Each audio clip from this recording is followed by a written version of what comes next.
وہ مرد مجاہد تھا، وہ حق کا اسد تھا، وہ مظلوم کا محبوب تھا، وہ ظالم کا دشمن تھا، وہ انقلاب تھا، وہ للکار تھا، وہ سندھ پرست تھا، وہ کسانوں کا سہارا تھا، وہ مرد کلندر تھا۔ دوستو السلام علیکم۔ ویڈیو پہ چلنے سے پہلے آپ کو اسپیشل ریکویسٹ ہے کہ اگر آپ میرے چینل پہ نئے آئے ہیں تو میرا چینل سبسکرائب کریں اور ساتھ میں بیل آئیکن کو کلک کر کے آل پر کلک کریں تاکہ میری آنے والی ویڈیو آپ تک پہنچ سکے، اور ساتھ میں لائک شیئر کرنا نہ بھولیں، اور ایک بات کے کمنٹ میں آپ اپنی رائے کا اظہار کریں۔ اگر آپ جن شخصیات کے بارے میں جاننا چاہتے ہیں تو اس کا کمنٹ سیکشن میں بتائیں۔ آپ دوستوں کی سپورٹ کا منتظر۔ تو چلتے ہیں ویڈیو کی طرف۔ شہید اسلام خالد محمود سومرو کا جنم 7 مئی 1959 کو لاڑکانہ کے دریائے سندھ کے قریب دلکش نظارہ رکھنے والے گاؤں عاقل کے ایک مذہبی گھرانے میں ہوا۔ آپ کو 6 بیٹے اور 3 بیٹیاں اور آپ کے 4 بھائی تھے۔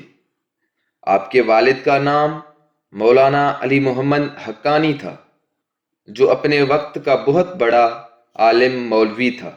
مولانا علی محمد حقانی مولانا فضل الرحمن کے والد کا مرید تھا۔ مولانا علی محمد حقانی نے ایک اسلامی تعلیم کا انسٹیٹیوٹ 1968 میں قائم کیا تھا۔ اس انسٹیٹیوٹ کا افتتاح عالم دین مولانا مفتی محمود نے کیا تھا۔ اس انسٹیٹیوٹ کا جو اصل مقصد تھا وہ قرآن مجید اور عربی گرامر کی مستند اسلامی تعلیم دینا تھا۔ اس انسٹیٹیوٹ میں 800 سے زیادہ طلباء اور 222 لڑکیاں رہائش اور بورڈنگ کی سہولیات کے ساتھ اسلامی تعلیم حاصل کر رہی ہیں۔ اس مدرسہ کی 12 شاخیں سندھ کے مختلف علاقوں میں چل رہی ہیں، جہاں ہر ایک میں تقریباً 100 سے طلباء اسلامی تعلیم حاصل کر رہے ہیں۔ دریائے سندھ کے قریب عاقل گاؤں سے بہت بڑی شخصیات کی وابستگی ہے۔ وہ سیاست ہو یا علم ہو، بہت بڑے نام دیے ہیں، جس میں وزیر اعلیٰ مرحوم ایوب کھوڑو، ڈاکٹر حمیدہ کھوڑو، نثار احمد کھوڑو اور بہت بڑے نام۔ خالد محمود سومرو بھی اس عاقل گاؤں میں بڑے ہوئے اور اپنے والد سے دینی تعلیم عشاء القرآن مدرسہ سے حاصل کی۔ اس کے ساتھ دنیاوی علم بھی سیکھ رہے تھے۔ جب خالد محمود سومرو میٹرک کا شاگرد تھا تو اس وقت شاہ لطیف اسکاؤٹ اوپن گروپ میں شمولیت کی۔ اس وقت گورنمنٹ پائلٹ اسکول میں میٹرک کا شاگرد تھا، تو آپ نے اعلانی مقابلوں میں حصہ لینے کے ساتھ اپنی تعلیمی کیریئر کے دوران تمام نصاب اور غیر نصابی سرگرمیوں میں حصہ لیتے تھے۔ میٹرک کے بعد جب آپ نے گورنمنٹ ڈگری کالج میں انٹرمیڈیٹ کا داخلہ لیا تو آپ نے ایک شاگرد اسلامی ونگ GTI کا انعقاد کیا۔ آپ نے نصابی تعلیم کے ساتھ CMC میں شاگرد یونین میں بھی بڑھ چڑھ کر حصہ لیا۔ جب آپ کی ایڈمیشن 1976 میں چانڈکا میڈیکل کالج میں ہوا تو آپ نے JUIF طلباء یونین میں جوائنٹ سیکریٹری کے طور پر شمولیت کی۔ چانڈکا میڈیکل کالج میں آپ نے اسلامی سرگرمیوں سے لے کر علمی سرگرمیوں میں سرگرم تھے، تو آپ کی گرفتاریاں بھی اس عمل میں ہوئی اور آپ دینی مکتب کے کٹر پیروکار ہونے کے باوجود آپ کے دوست اور احباب بھی پیار و احترام کرتے تھے۔ 1983 میں گریجویشن کرنے کے بعد ایک سال ہاؤس جاب پیڈ میڈیسن اور سرجری میں کی۔ ڈاکٹر خالد محمود سومرو نے 1983 میں جمہوریت کی بحالی کی تحریک میں بڑھ چڑھ کر حصہ لیا، جس میں آپ کو سکھر جیل میں 9 ماہ تک جیل کی سلاخوں کے پیچھے رکھا گیا۔ ڈاکٹر خالد محمود سومرو نے جنرل ضیاء الحق کے دور میں کمبر شہر سے تعلق رکھنے والے آپ کے روحانی پیر مولانا عبد الکریم کے فتوے کے لیے آزما رہے تھے، جس میں سر شاہ نواز لائبریری میں ایک قائم فوجی عدالت کے خلاف احتجاج کیا تھا۔ آپ نے 1981 میں سیاست میں عملی طرح قدم رکھا تھا، لیکن 1988 میں JUIF بنی تو آپ سندھ کے جنرل سیکریٹری کے عہدے پر انتخاب اور زندگی کی شروعات کی۔ آپ 1988 سے لے کر JUIF کا سپاہی رہے، لیکن اس کے ساتھ سندھ دھرتی کا بھی سالار رہا۔ آپ نے NA 2007 کے لیے سابق وزیر اعظم بینظیر بھٹو کے خلاف انتخاب لڑا۔ اس کے بعد آپ نے سندھ اور پاکستان میں روشن ستارے کی طرح چمکتے نظر آتے چلے۔ 2006 سے لے کر 2012 تک سینیٹر کے ممبر رہے۔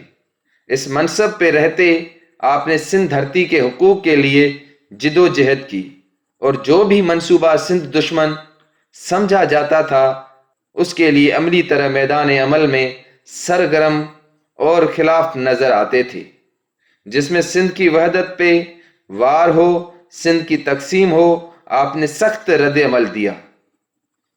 آپ نے ہر محاذ پر اپنے کارکنان کے ساتھ شانہ بشانہ کھڑے رہتے تھے اور اپنے کارکن پر آنچ بھی آنے نہیں دیتے تھے۔ آپ کی زندگی میں بہت مرتبہ موتمار حملے بھی کیے گئے، لیکن ان سے محفوظ رہے۔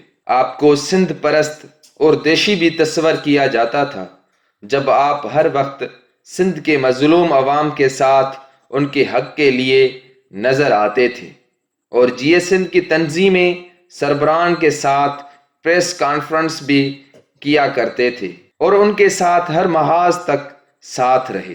آپ نے علمی سند اور تعلیمات میں بھی نام روشن رکھا، جس میں آپ نے چانٹکا میڈیکل کالج سے MBBS کیا اور سندھ یونیورسٹی سے اکنامکس میں ماسٹر کیا۔ سچل سرمست اورینٹل کالج لاڑکانہ سے اسلامی ثقافت میں بھی ماسٹر کیا، اور بین الاقوامی اسلامی یونیورسٹی اسلام آباد سے بھی اپنے دینی تعلیم پوری امتیاز سے حاصل کی۔ آپ کا انتقال 29 نومبر 2014 کو سکھر کے ایک مسجد ٹارگٹ کلنگ میں ہوا۔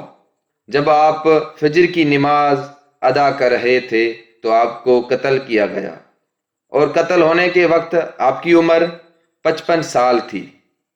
وصیت کے مطابق ڈاکٹر خالد محمود سمرو کو آبائی شہر لاڑکانہ میں جامعہ اسلامیہ اسحاق القرآن الحدیث نو ڈیرو روڈ کے قریب گلشن حقانی ہاؤسنگ سوسائٹی میں سپرد خاک کر دیا گیا۔ ڈاکٹر خالد محمود سمرو کی نماز جنازہ شہید بینظیر بھٹو اسٹیڈیم میں ادا کی گئی، اور نماز جنازہ کی سربراہی مولانا مسعود احمد حقانی سومرو نے کی۔ نماز جنازہ میں سندھ، بلوچستان، پنجاب اور ملک کے دیگر حصوں سے تعلق رکھنے والے ہزاروں افراد نے شرکت کی۔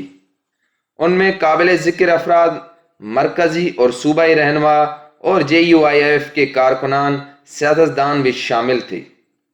آپ کی اس موت قتل کے رد عمل میں پوری سندھ پاکستان میں سوگ چھا گیا، اور JUIF نے 3 دن کا سوگ منایا، اور سیاسی رہنماؤں نے بھی شدید مذمت کی، جس میں پاکستان اور سندھ سے بہت بڑی پارٹیز نے بھی دکھ میں شامل رہے۔ آپ کے اس مشن کو آپ کے بیٹے راشد محمود سمرو سر انجام دے رہے ہیں۔ دوستو، آپ کو ریکویسٹ ہے کہ چینل کو سبسکرائب کریں اور ویڈیو کو لائک۔ شکریہ۔